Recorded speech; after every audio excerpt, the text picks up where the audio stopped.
Hi అండి, గుత్తి వంకాయ కూర వండుతున్నానండి. వాటికి కావాల్సినవి అయితే చెప్తున్నాను. పచ్చిశనగపప్పు, పల్లీలు, ధనియాలు దోరగా వేయించుకుంటాను.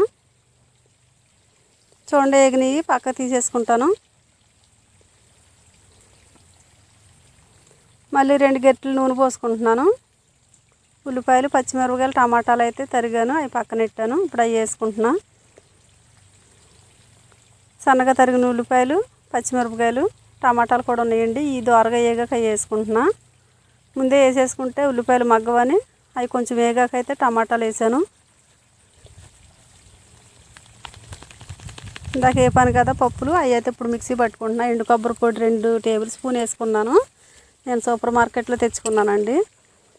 అవి మిక్సీ పట్టాకైతే ఉల్లిపాయలు, పచ్చిమిరపకాయలు, కడిగిన చింతపండు నానబెట్టానండి. రుచికి తగ్గట్టుగా ఉప్పు, కారము, పసుపు మిక్సీ పట్టుకుంటాను. కరెంట్ పోయింది, మిక్సీ అయితే పట్టానండి. కరెంట్ వచ్చాక మళ్ళీ నేను 2 గరిటెలు నూనె పోసుకున్నానండి. ఉప్పు వేసి శుభ్రంగా కడిగిన వంకాయలను అయితే వేపుకుంటున్నాను నూనెలో.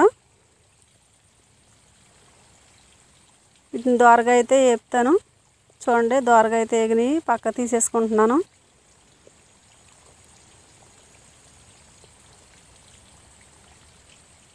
అందులో నూనె ఉంది కదా, మిక్సీ పట్టిన పేస్ట్ని అయితే నూనెలో వేయించుకుంటున్నాను.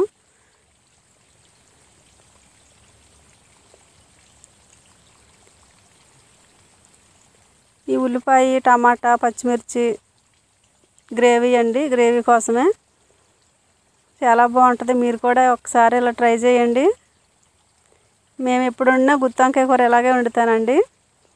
చాలా బాగుంటుంది. నేను ఇంకా నీళ్ళు ఏం పోయలేదు. ఇప్పుడు మిక్సీ పట్టిన దాంట్లో కొంచెం నీళ్ళు పోసుకుని కొద్దిగా పోస్తాను నీళ్ళు.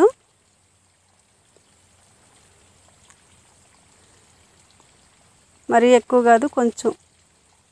ఈ నీళ్ళతో ఉడికితే సరిపోద్ది. గుత్తి వంకాయ కూర చూస్తుంటే నాకైతే ఎప్పుడెప్పుడు ఉడుకుద్దా తిందామని ఉంది. మరి